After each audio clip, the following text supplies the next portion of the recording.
കൊച്ചു കുഞ്ഞുങ്ങൾക്കെല്ലാം നമ്മൾ ഇന്നത്തെ ഇവിടെ സൺഡേ സ്കൂളിൽ പഠിക്കുന്ന കുഞ്ഞുങ്ങൾക്ക് ഇന്ന് നമ്മൾ ഓരോ ബൈബിൾ കൊടുക്കുകയാണ്. ആ ബൈബിൾ ഒരു ഇംഗ്ലീഷ് ബൈബിളാണ്. ഇംഗ്ലീഷ് ബൈബിൾ എന്തിനാണ്? ഇംഗ്ലീഷിൽ അവർ വചനം വായിച്ച് പഠിക്കട്ടെ. സത്യത്തിൽ അതേറെ എഴുതിയിരിക്കുന്നത് $16 വിലയുള്ളതാണെന്ന് പറയുന്നത്. എന്ന് പറഞ്ഞാൽ 10,000 രൂപ വില വരും. ഇതെങ്ങനെയാണ് ഇവിടെ കിട്ടിയതെന്ന് ചോദിച്ചാൽ, ഞാനിങ്ങനെ പൈസ കൊടുത്തൊന്നും മേടിച്ച് ആർക്കും കൊടുക്കുന്ന രീതി എനിക്കില്ല. എൻ്റെ കയ്യിൽ അതിന് പൈസയും ഇല്ല. പക്ഷേ ഇവിടെ ഒരു പെൺകുട്ടി വന്നു, എനിക്കൊരു ബൈബിള് സമ്മാനമായിട്ട് തന്നു.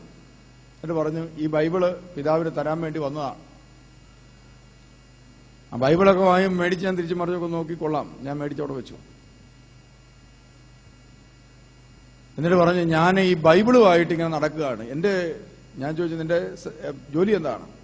ഞാൻ ജോലിയൊന്നും ഇല്ലപ്പം. ബൈബിള് വാങ്ങിക്കുക, ആവശ്യക്കാർക്ക് ബൈബിള് കൊടുത്തിട്ട് ബൈബിള് വായിക്കുന്നതിന്റെ ആവശ്യകതയെക്കുറിച്ച് അവരോട് പറയുക, ഇത്രയേ ഉള്ളൂ. അന്നേരം പറഞ്ഞു, ആളുകൾ സഭ വിട്ടു പോകാതിരിക്കാൻ വേണ്ടിയാണ് ഞങ്ങൾ പ്രവർത്തിച്ചുകൊണ്ടിരിക്കുന്നത്.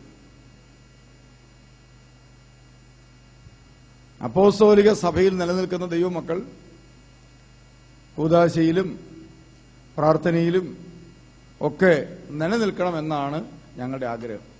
അതിനുവേണ്ടിയാണ് ഞങ്ങൾ ഈ കാര്യങ്ങൾ ചെയ്യുന്നത്. അതിനുശേഷം ഇവിടെ വന്ന് ധ്യാനം നടന്നുകൊണ്ടിരിക്കുമ്പോൾ ഇവിടെ വന്നു. ഇതിന്റെ ബൈക്കിൽ കുറേ നേരം ഇരുന്നു. 5 മിനിറ്റേ ഇരുന്നുള്ളൂ. പുറത്തുനിന്ന് വരുന്നവർ സാധാരണയായിട്ട് നമ്മൾ താമസിച്ചുള്ള ധ്യാനത്തിലേക്ക് പ്രതീക്ഷിക്കുന്നില്ല. അപ്പോൾ അവൾ 5 മിനിറ്റ് നേരം അവിടെ ബൈക്കിൽ വന്നിരുന്നു. ഇരുന്ന ശേഷം താഴെ ഇറങ്ങി വന്നിട്ട് എന്നോട് ഒരു ചോദ്യം ചോദിച്ചു. ഞാൻ കുമ്പസാരത്തെക്കുറിച്ചാണ് അപ്പോൾ ക്ലാസ് എടുത്തത്. മനുഷ്യന്റെ നഗ്നത മാറണം എന്നാണ് ഞാൻ ക്ലാസ് എടുത്തത്. അവൾ തിരിച്ചു വന്നിട്ട് എന്നോട് ചോദിച്ചു, ഈ പള്ളിയിൽ എനിക്കൊന്ന് കുമ്പസാരിക്കാനായിട്ട് സാധിക്കുമോ?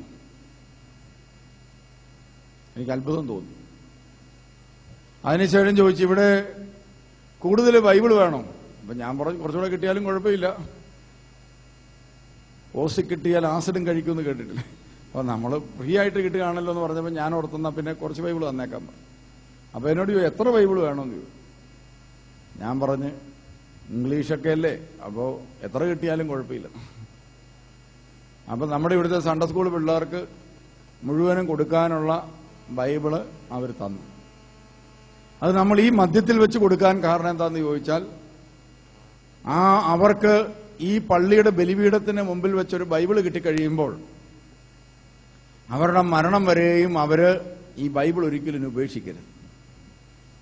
ബൈബിളോട് കൂടെ വേണം അവർ നടക്കാൻ.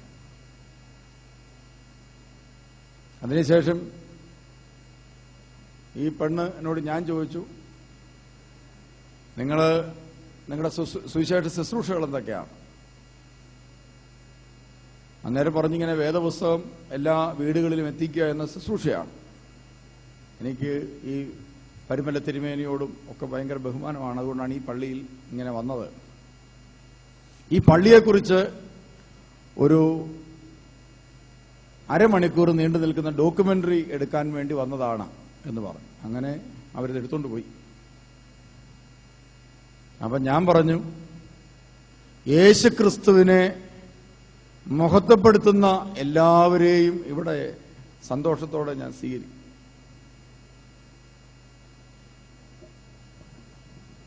അപ്പൊ ആദ്യമായിട്ടാണ് ഇങ്ങനെ. ഞങ്ങൾ പല സ്ഥലത്തും ചെന്നിട്ടുണ്ട്, പക്ഷെ ആരും ഞങ്ങളെ സ്വീകരിക്കുകയില്ല. ആദ്യം തന്നെ ഔട്ടാക്കും. ആത്മീയ കാര്യമായിട്ട് ചെല്ലുന്നവരെല്ലാം ആദ്യം തന്നെ പുറത്തു നിർത്തിച്ച് വിടുക. ഇവിടെയാണ് ആദ്യം സ്വീകരിക്കപ്പെട്ടത് നല്ലവണ്ണം. അതുകൊണ്ട് ഞങ്ങൾക്ക് വളരെ സന്തോഷമുണ്ട്. അപ്പൊ ഞാൻ പറഞ്ഞു, യേശുവിനെ ബഹുമാനിക്കുന്ന എല്ലാവരെയും ഞാൻ ബഹുമാനിക്കും. യേശുവിന്റെ ആളാണോ നിങ്ങളെയും ഞാൻ സ്വീകരിക്കും. യേശുവിന്റെ ആളാണ് പരിശുദ്ധ അമ്മ. അതുകൊണ്ട് പരിശുദ്ധ അമ്മയെ ഞാൻ എല്ലായിടത്തും കൂടെ കൊണ്ടുപോകാറുണ്ട്. യേശുക്രിസ്തുവിന്റെ വചനം പാലിച്ചവരാണ് വിശുദ്ധന്മാർ. അവർ യേശുവിന്റെ കൂടെയാണ്. അതുകൊണ്ട് അവരെ എല്ലാം ഞാൻ സ്വീകരിക്കാറുണ്ട്. നീ യേശുവിനെ സ്വീകരിച്ച ആളാണെങ്കിൽ നിന്നെയും ഞങ്ങൾ സ്വീകരിക്കുന്നത് കൊണ്ടാണ്. എന്തായാലും ആ ബൈബിളാണ്. ഈ ബൈബിൾ സ്വീകരിക്കുന്ന കുഞ്ഞുങ്ങളോടും അവരുടെ മാതാപിതാക്കന്മാരോടും എനിക്ക് പറയാനുള്ളത്, എല്ലാ ദിവസവും നിങ്ങളുടെ കുഞ്ഞുങ്ങളെ വേദപുസ്തകം വായിപ്പിച്ചിരിക്കണം. മസ്റ്റായിട്ട് എല്ലാ ദിവസവും വേദപുസ്തകം വായിപ്പിച്ചിരിക്കണം. അത് നിർബന്ധിച്ച് വായിപ്പിക്കുകയല്ല. അവൻ വായിക്കുമ്പോൾ അതിൽ നിന്നും ദൈവിക വെളിച്ചം അവന്റെ തലയിലേക്ക്, അവന്റെ മനസ്സിലേക്ക് ആഴ്ന്നിറങ്ങണം.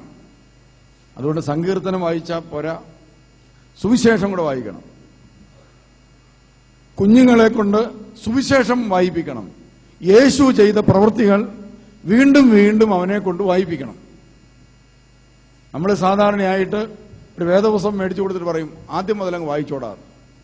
ആദ്യത്തെ വായന തന്നെ അവൻ വായിക്കും. അവന് മനസ്സിലാവും ആദാം നമ്മുടെ വല്യപ്പൻ, ഹവ്വ നമ്മുടെ വല്യമ്മ. രണ്ടുപേരോട് ജീവിച്ചപ്പം ഒരു കൊച്ചുണ്ടായി കായൻ, മറ്റൊന്നുണ്ടായി ഹാവേലും. ഒരുത്തനെ കുത്തിക്കൊന്നു, ഒരുത്തൻ ജീവിച്ചു. അപ്പോഴാണ് അടുത്തത് എഴുതിയിരിക്കുന്നത് എന്താണ്? കായൻ കല്യാണം കഴിച്ച് പിള്ളേരുണ്ടായി. അന്ന് മുതൽ അവൻ വേദപുസ്തകം മാറ്റിവെച്ച് ചിന്തിക്കാൻ തുടങ്ങും. കായൻ എവിടെ നിന്നാണ് കല്യാണം നടന്നത്? ബ്രോക്കർ ആരായിരുന്നു? ഇത് ചിന്തിച്ച് ചിന്തിച്ച് അവന്റെ ജീവിതായുസിൽ അവന്റെ വിശ്വാസം പോകും. അതുകൊണ്ട് യേശുവിനെ സ്വീകരിച്ചിട്ട് യേശു ക്രിസ്തുവാകുന്ന പ്രകാശത്തിൽ കൂടെ വേണം ബൈബിൾ വായിക്കാൻ. എങ്കിലേ വേദപുസ്തകം മനസ്സിലാകത്തുള്ളൂ. അതുകൊണ്ട് കുഞ്ഞുങ്ങളെ ആദ്യം വായിപ്പിക്കേണ്ടത് എന്താണ്? സുവിശേഷം. അപ്പൊ നമ്മൾ ഓർക്കും സുവിശേഷമാണല്ലോ ആദ്യം വായിപ്പിക്കണമെന്ന് തിരുമേനി പറഞ്ഞത്. അതുകൊണ്ട് എന്നാ പിന്നെ മത്തായിയുടെ സുവിശേഷം 1-ാം അധ്യായം മുതൽ വായിപ്പിച്ചേക്കാമെന്ന് വിചാരിച്ചു തുടങ്ങും. മത്തായിയുടെ സുവിശേഷം 1-ാം അധ്യായത്തിൽ എന്താ പറയുന്നത്? വംശാവലിയെക്കുറിച്ച്. അത് വായിച്ചു കഴിയുമ്പോൾ അവൻ്റെ നാക്ക് ഉളുക്കി പോകും. അതോടുകൂടി അവൻ വീണ്ടും ബൈബിൾ വായിക്കുക. അതുകൊണ്ട് യോഹന്നാന്റെ സുവിശേഷം ആയിരിക്കണം അവനെ കൊണ്ട് പഠിപ്പിക്കേണ്ടത്. എന്ത് പഠിപ്പിക്കണം? യോഹന്നാന്റെ സുവിശേഷം. യോഹന്നാന്റെ സുവിശേഷത്തിലെ വചനങ്ങൾ ഒരു മനുഷ്യന്റെ ഹൃദയത്തിൽ ആഴത്തിൽ കയറാൻ തുടങ്ങിക്കഴിഞ്ഞാൽ ദൈവസ്നേഹ അനുഭവം കൊണ്ട് അവൻ നിറയും. ദൈവസ്നേഹത്തിന്റെ അനുഭവം ഒരു വ്യക്തിക്ക് നല്ലവണ്ണം ലഭിക്കും യോഹന്നാന്റെ സുവിശേഷം ആഴത്തിൽ വായിക്കും. യോഹന്നാന്റെ സുവിശേഷം 1-ാം അധ്യായം 1-ൽ എന്നാ പറയുന്നത്? ആദിയിൽ വചനം ഉണ്ടായിരുന്നു. അപ്പോൾ ഈ വേദപുസ്തകം നമ്മൾ നമ്മുടെ കുഞ്ഞുങ്ങൾക്ക് മേടിച്ചു കൊടുക്കണം. അപ്പോൾ അവനെ കൊണ്ട് യോഹന്നാന്റെ സുവിശേഷം വായിപ്പിക്കണം. എന്നിട്ട് നമ്മൾ അവന് പറഞ്ഞു കൊടുക്കണം എന്താണ്? ആദിയിൽ വചനം ഉണ്ടായിരുന്നു. അപ്പൊ അവൻ എന്ത് മനസ്സിലായി? വചനം ഉണ്ടായിരുന്നു മനസ്സിലായി. വചനം ദൈവത്തോട് കൂടെയായിരുന്നു. വചനം ദൈവമാണ്. അപ്പൊ അവൻ ഒരു കാര്യം മനസ്സിലാക്കും. നമ്മൾ എന്ത് പറഞ്ഞാൽ ഇത് കൊടുക്കുന്നത്? ഇത് ദൈവവചനമാണ്. അപ്പം വചനം ദൈവമാണെന്ന് മനസ്സിലാകുമ്പോൾ അവൻ ഇവന്റെ കയ്യിലിരിക്കുന്ന ഈ സാധനം എന്താന്ന് മനസ്സിലാകും. ദൈവ സാന്നിധ്യമുള്ള ഒന്നാണ് ബൈബിൾ. അവന് മനസ്സിലാകും. ദൈവവചനത്തിന് ദൈവ സാന്നിധ്യം കൊണ്ട് പറയും. അതുകൊണ്ടാണ് ബൈബിള് നമുക്കറിയാം. സുവിശേഷം നമ്മൾ വെക്കുന്ന എവിടെയാ? ഏവങ്കേലിയോൻ മേശയിലെ വെക്കും. ഏവങ്കേലിയോൻ മേശയിൽ വെച്ച് നമ്മളിതിന് ധൂപം വെക്കും. ഇതിനെക്കുറിച്ച് തിമോത്തിയോസിന് വിശുദ്ധ പൗലോസപ്പോസ്തലൻ ലേഖനത്തിൽ പറയുന്നത് എന്താണെന്നറിയോ? വിശുദ്ധ ലിഖിതങ്ങളെല്ലാം ദൈവാത്മാവിനാൽ നിവേശിതമാണ്. അത് ശാസനത്തിനും തെറ്റുതിരുത്തലിനും നീതിയിലുള്ള പരിശീലനത്തിനും ഉപകരിക്കുന്നു. അപ്പോൾ പരിശുദ്ധാത്മാവ് ഇതിന്റെ ഉള്ളിലുണ്ട്. ഇതിനകത്ത് പരിശുദ്ധാത്മാവുണ്ട്. ഇതുകൊണ്ടാണ് ദൈവാത്മാവ് ഉള്ളിലില്ലാത്തവൻ വേദപുസ്തകം തുറന്നാൽ ബോറായിട്ട് അനുഭവപ്പെടും. അതോടെ ഉറക്കം വരികയും ചെയ്യും. അതുകൊണ്ട് ദൈവാത്മാവുള്ള ഒരു മനുഷ്യന് മാത്രമേ ബൈബിൾ വായിച്ച് അത് ശരിയായ രീതിയിൽ അനുഭവിക്കാൻ പറ്റൂ. ദൈവാത്മാവില്ലാതെ ജീവിക്കുന്ന ഒരു വ്യക്തിക്ക് ബൈബിള് തുറന്ന് വായിക്കാൻ സാധിക്കുകയില്ല. അതുകൊണ്ടാണ് ഉറക്കം വരുന്നതും അസ്വസ്ഥതയും. അപ്പം നമ്മുടെ കുഞ്ഞുങ്ങളെ ആദ്യം ദൈവവചനത്തിന്റെ പൊരുളറിയാൻ വേണ്ടി പ്രാർത്ഥിപ്പിക്കണം. എന്നിട്ട് ബൈബിൾ വായിക്കണം. എനിക്ക് ഈ തിരുവചനത്തിന്റെ ശക്തി വെളിപ്പെട്ട പല സംഭവങ്ങളുണ്ട്. അതിലൊരു സംഭവം ഇതാണ്. പ്രിയമുള്ളവരെ, അനേകം സ്ഥലങ്ങളിൽ ഒരു മനുഷ്യൻ തന്റെ ഭാര്യയായിട്ട് പോയി. വലിയ വണ്ണമായിട്ടിരിക്കുകയാണ്. അവർക്ക് മാനസിക രോഗമുണ്ട്. അതോടൊപ്പം സകല മന്ത്രവാദികളുടെ അടുക്കലും പ്രാർത്ഥനാ കേന്ദ്രങ്ങളിലും അതുപോലെ രോഗശാന്തി ലഭിക്കുമെന്ന് പറയുന്ന പലയിടത്തും പുള്ളിക്കാരത്തെ കൊണ്ടുപോയി. ഈ രോഗം മാറിയില്ല. പ്രശ്നങ്ങൾ കൂടുകയാണ്. കാരണം 2 വള്ളത്തേലാണ്. പള്ളിയിലും കൊണ്ടുപോകും, എല്ലായിടത്തും കൊണ്ടുപോകും. ക്രിസ്ത്യാനിയാണ്. അങ്ങനെ ഈ സ്ത്രീ എന്ത് ചെയ്തു? മരുന്നും കഴിച്ച് എല്ലായിടത്തും പോയി പിശാച് ബാധ ഉള്ള സ്ത്രീയായി. കുറച്ചൊക്കെ ഉണ്ടായിരുന്നുള്ളായിരിക്കും, മാനസികമായിരുന്നായിരിക്കും. പക്ഷെ കൊണ്ടുപോയി ഈ പുള്ളിക്കാരത്തി പിശാച് ബാധയായിട്ട് അടിമയായി. രാത്രിയാകുമ്പോഴൊക്കെ പുള്ളിക്കാരത്തി പതുക്കെ വെട്ടുവായൊക്കെ എടുത്തേച്ച് ഭർത്താവിന്റെ നേരെ തുള്ളിക്കൊണ്ടു ചെല്ലും വെട്ടാനായിട്ട്. അങ്ങനെ ഭർത്താവ് പേടിച്ചു കഴിയുകയാണ്. പുള്ളിക്കാരത്തിയെ കൊണ്ടുപോകാൻ വേണ്ടി മാത്രം ഒരു പ്രത്യേക വണ്ടി മേടിച്ചിട്ടുണ്ട്. അങ്ങനെ ഈ പുള്ളിക്കാരത്തെയും കയറ്റി ഞാൻ അച്ഛനായിരിക്കുന്ന കാലത്ത് ഈ പള്ളിയിലേക്ക് കയറി വന്നു. ഇവിടെ കൊണ്ടുവന്ന് ഞായറാഴ്ച ദിവസമാണ് ധ്യാനം ആരംഭിക്കാൻ പോകുന്നു. അന്ന് ഇവിടെ എന്റെ കൂടെ ശുശ്രൂഷയ്ക്കായിട്ട് ആരുമില്ല, ഞാൻ ഒറ്റയ്ക്കേ ഉള്ളൂ. അപ്പോഴാണ് ഒരു വണ്ണം കുറഞ്ഞൊരു പെണ്ണിവിടെ പാടാനായിട്ടുണ്ട്. പണ്ട് തളർവാതിരോഗം വന്ന് വീണ ആപ്പൊക്കെ വെച്ച്, അത് മാത്രമേ ഉള്ളൂ. പ്രിയമുള്ളവരെ, ഈ സ്ത്രീ കയറി വന്ന് ഭർത്താവ് ഇതെല്ലാം പറഞ്ഞു, ഇങ്ങനെയൊക്കെയാണ് സംഭവം. രാത്രിയിൽ ഇങ്ങനെ വെട്ടുവായൊക്കെ ആയിട്ട് കിടന്ന് ഇളകും, ഞാൻ മറുതായ എന്നൊക്കെയാ പറയുന്നു. അപ്പൊ ഞാൻ പറഞ്ഞ്, ഈ വെട്ടുവായെല്ലാം കയ്യിലുണ്ടോന്ന് ചോദിച്ചു. അപ്പൊ ഞാൻ പറഞ്ഞു കയ്യിലൊന്നുമില്ല.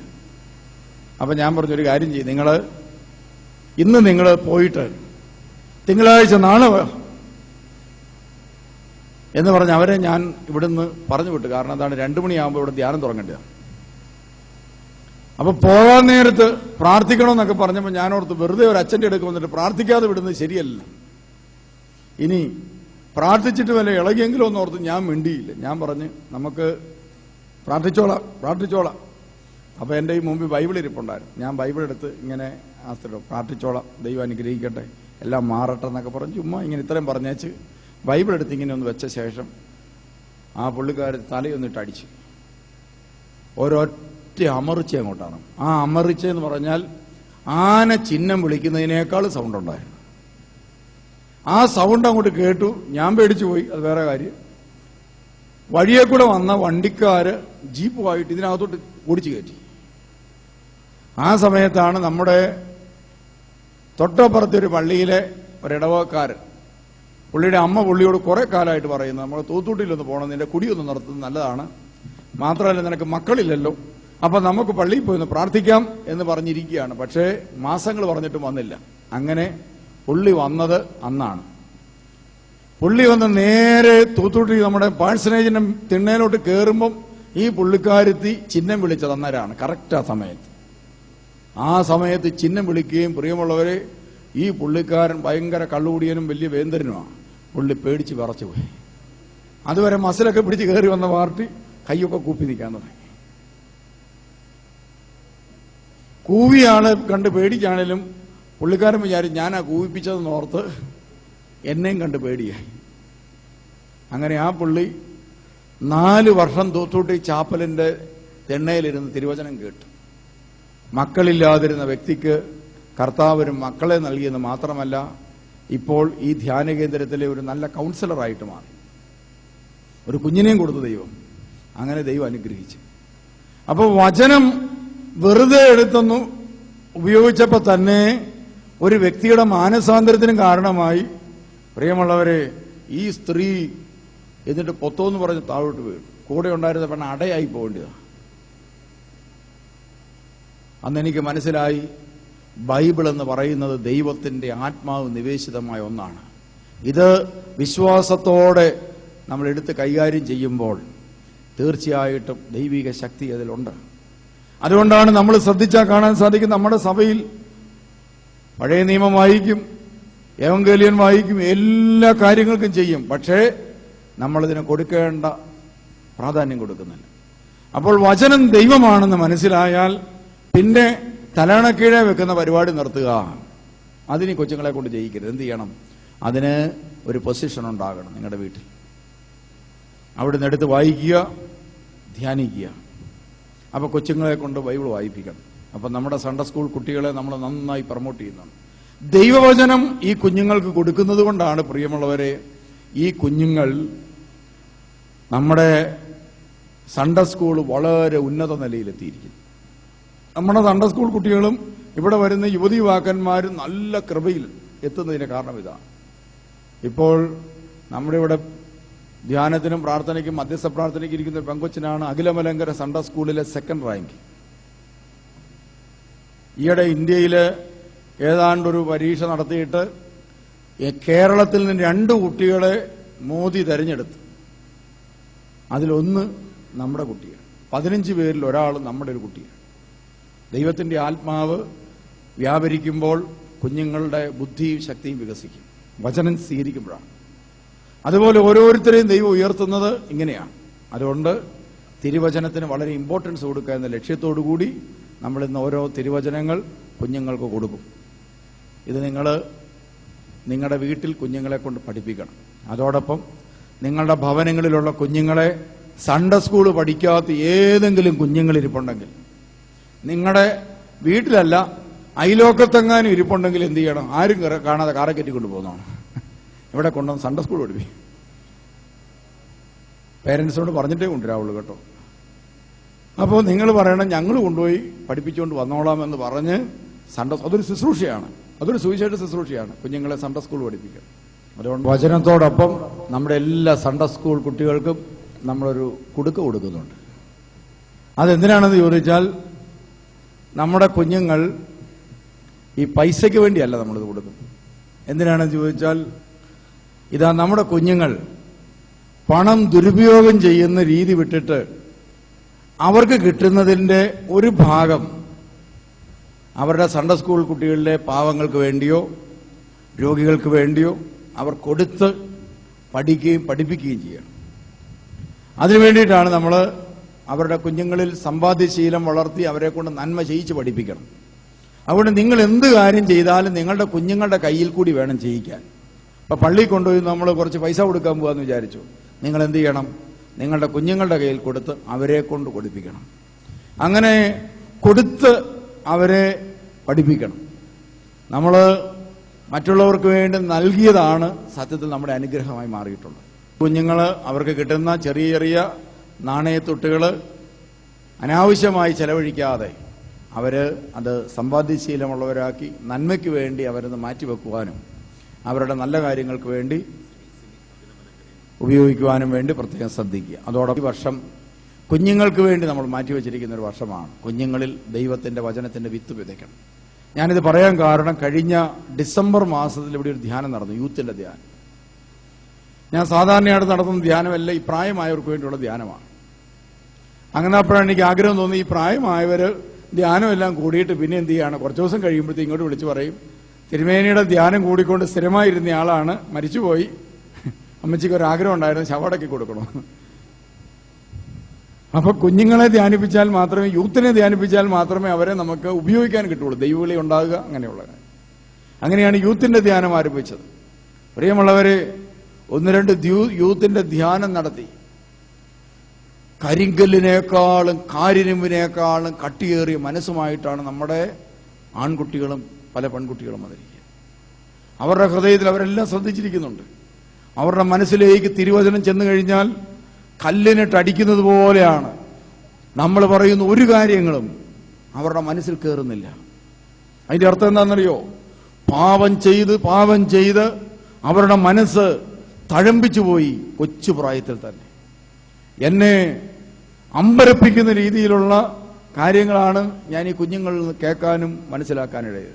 ഇവിടെ ഇരിക്കുമ്പോൾ മര്യാദക്കാരാണ്, പുറത്തോട്ടിറങ്ങി കഴിഞ്ഞാൽ ഇവര് എന്താണ് കാട്ടിക്കൂട്ടുന്ന അറിയാമല്ലോ, അത്രമാത്രം ഭീകര കാര്യങ്ങളാണ് ഇവർ ചെയ്യാനായിട്ട് മടിക്കാത്തത്. അങ്ങനത്തെ മാനസികാവസ്ഥയിലുള്ള ആള്. അപ്പോഴാണ് എനിക്ക് മനസ്സിലായത്, കൊച്ചു പ്രായത്തിൽ ദൈവവചനം കൊടുക്കാത്തത് കൊണ്ടാണ് പ്രായമായപ്പോൾ ഇവരിങ്ങനെയായിത്തീർന്നത്. കൊച്ചുപ്രായത്തിൽ ദൈവവചനം കൊടുക്കണമെങ്കിൽ മാതാപിതാക്കന്മാര് നല്ല ദൈവകൃപയുള്ളവരാണെങ്കിൽ മാത്രമേ സാധിക്കത്തുള്ളൂ.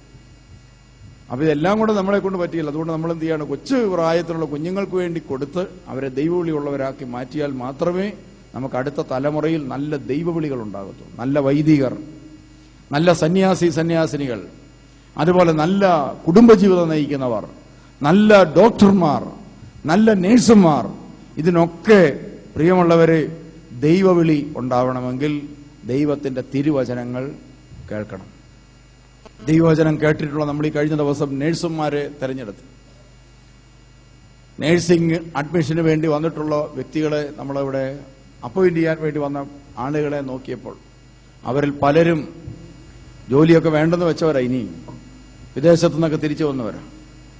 അവരിത് കേട്ടപ്പോൾ ഇതാ യേശുവിന് വേണ്ടി ഒരു ശുശ്രൂഷ ചെയ്യാൻ അവസരം കിട്ടിയെന്ന് ഓർത്താണ് അവരിൽ പലരും, ആ വചനം പ്രചോദിതമായിട്ടാണ് പലരും വന്നത്. പലരോടും ഞങ്ങൾ ചോദിച്ചു, ശമ്പളം എന്താണ് പ്രതീക്ഷിക്കുന്നത്? അവർ പറഞ്ഞു, ഒന്നും പ്രതീക്ഷിക്കുന്നില്ല, എന്തെങ്കിലും ഉണ്ടെങ്കിൽ തന്നാൽ മതി, ഞങ്ങൾ ശുശ്രൂഷിക്കാൻ തയ്യാറാണ്. അപ്പം ഞാൻ ചോദിച്ചു, നിങ്ങൾ എവിടെയാ വരുന്നത്? ഇവിടെ പരിചയമുണ്ടോ? അന്നേരം പറഞ്ഞു, ഞങ്ങളെല്ലാം ധ്യാനം കൂടുന്നവരാണ്. തിരുവചനം കേട്ടു. ഒരമ്മയോട് ഒരു കൊച്ചു പറഞ്ഞ വാക്ക് എന്നെ ഹൃദയത്തെ സ്പർശിച്ചു പോയി. ആ കൊച്ചു പറഞ്ഞു, മമ്മി ഒന്നും ജോലിക്ക് പോകണ്ട, തൂത്തൂട്ടിച്ചാപ്പലിൽ ജോലി കിട്ടുവാണെങ്കിൽ പൊക്കോ, ഇല്ലെങ്കിൽ ജോലിക്ക് പോകണം. അമ്മ കൊച്ചിനെ കൊച്ചമ്മയെ ജോലിക്ക് വേണ്ടി പറഞ്ഞു വിടുകയാണ്. അവിടെ പോയി അവിടെ പറഞ്ഞ പോലെ രോഗികളെ, പാവപ്പെട്ട രോഗികളെ ശുശ്രൂഷിക്കാൻ വേണ്ടിയുള്ള ജോലി കിട്ടുമെങ്കിൽ ആ ജോലിക്ക് പോയാൽ മതി, വേറെ ജോലിക്ക് പോകണ്ട. ഭർത്താവ് വചനം കേട്ട ഭർത്താവ് പറഞ്ഞു, നീ ഇതാ പാവപ്പെട്ട രോഗികളെ ശുശ്രൂഷിക്കാൻ പോകുന്നെങ്കിൽ നീ പൊക്കോ, വേറെ ജോലിയൊന്നും ചെയ്ത് നീ എന്ത് ചെയ്യണ്ട, പൈസ ഒന്നും ഉണ്ടാക്കണ്ട. അപ്പോൾ തിരുവചനത്തിന്റെ ശക്തി മനുഷ്യഹൃദയങ്ങളെ നന്നായി സ്വാധീനിക്കുന്നതിന്റെ ലക്ഷണമാണ് നമ്മുടെ ഈ സ്ഥലത്ത് വരുന്ന ഓരോ വ്യക്തിയുടെയും ഹൃദയത്തിൽ ശുശ്രൂഷ ചെയ്യാനുള്ള നല്ല മനസ്സ്. ഞാൻ ദൈവത്തെ നന്ദി പറഞ്ഞ് സ്തുതിക്കുന്നു. ലോകം പാപത്തിലേക്ക് കുതിച്ച് നീങ്ങിക്കൊണ്ടിരിക്കുന്ന ഈ കാലഘട്ടത്തിൽ നമ്മൾ പോലും അറിയാതെ പല പാപത്തിലും ചെന്ന് കൂപ്പുകുത്തുന്നുണ്ട്. നമുക്ക് കർത്താവിനോട് മാപ്പിരുന്നുകൊണ്ട് ഈ 2017 നമ്മുടെ കുഞ്ഞുങ്ങൾക്ക് വേണ്ടി പ്രാർത്ഥിക്കാം. ഇന്നത്തെ ഈ ധ്യാനം പരിശുദ്ധ ദൈവമാതാവിൻ്റെ വിത്തുകളെ പ്രതിയുള്ള പെരുന്നാളാണ്. ഇന്ന് നമ്മുടെ കുഞ്ഞുങ്ങളെ നമുക്ക് പരിശുദ്ധ അമ്മയുടെ കയ്യിലേക്ക് കൊടുക്കാം. പരിശുദ്ധ അമ്മേ, ഞങ്ങളുടെയും ഞങ്ങളുടെ ചുറ്റുപാടുമുള്ള എല്ലാ കുഞ്ഞുങ്ങളെയും ഞങ്ങൾ അമ്മയുടെ കരങ്ങളിൽ ഏൽപ്പിക്കുന്നു. ഈ കുഞ്ഞുങ്ങളെ യേശുവിന്റെ അടുക്കലേക്ക് കൂട്ടിക്കൊണ്ടുപോയി അവരെ തിരുവചനങ്ങൾ പഠിപ്പിച്ച് പരിശുദ്ധാത്മാവ് കൊണ്ട് നിറച്ച് ഞങ്ങളുടെ കയ്യിൽ തിരിച്ചേൽപ്പിക്കണമേ എന്ന് ഞങ്ങൾ പ്രാർത്ഥിക്കുന്നു.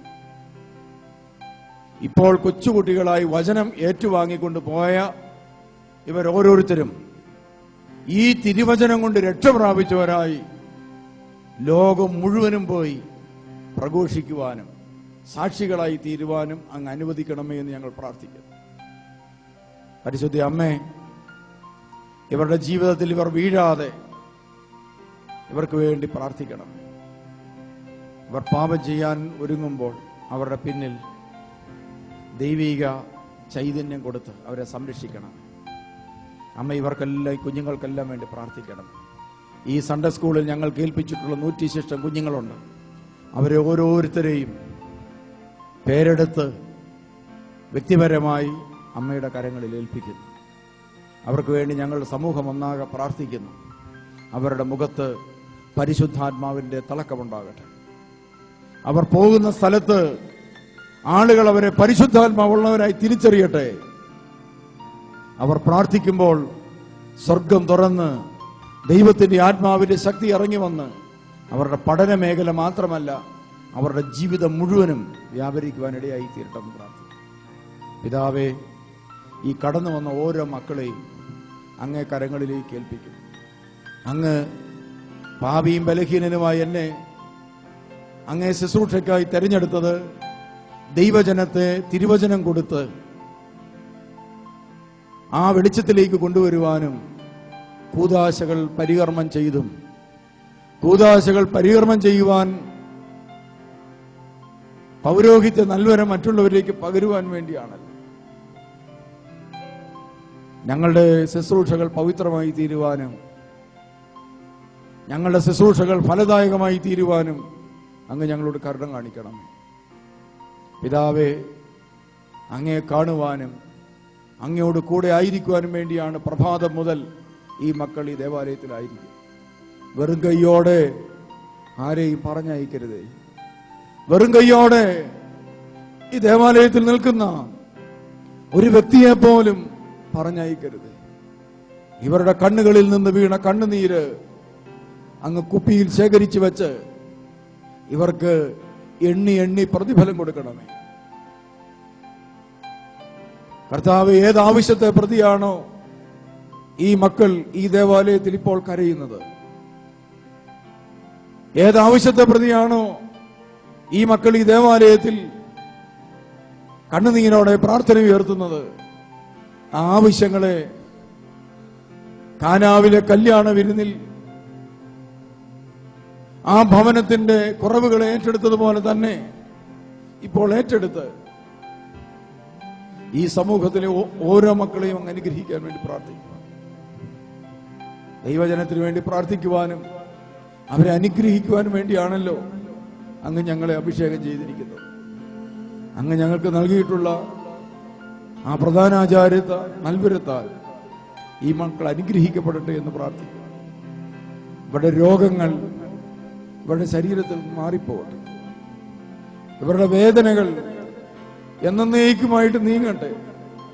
ഇവരുടെ ഭവനത്തിലെ പ്രതിസന്ധികൾ, കുടുംബത്തെക്കുറിച്ചുള്ള സങ്കടങ്ങൾ, കുഞ്ഞുങ്ങളെക്കുറിച്ചുള്ള നൊമ്പരങ്ങൾ,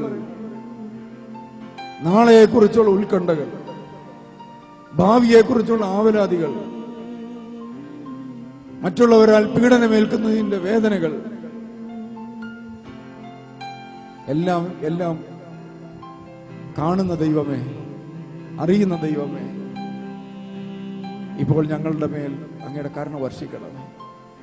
കർത്താവ് പഠിപ്പിച്ച പ്രാർത്ഥന നമുക്കെല്ലാവർക്കും ചേർന്ന് പൂർണ്ണ ഹൃദയത്തോടെ ഏറ്റുമല്ല പിതാവേ എന്ന് വിളിക്കാൻ പഠിപ്പിച്ച പ്രാർത്ഥന. ഇത്ര മനോഹരമായൊരു പ്രാർത്ഥന ഭൂമിയിലില്ല. അപ്പ എന്ന് വിളിക്കാൻ പഠിപ്പിച്ചവൻ നമുക്കെല്ലാവർക്കും ചേർന്ന് പ്രാർത്ഥിക്കാം. സ്വർഗസ്ഥനായി ഞങ്ങളുടെ പിതാവേ,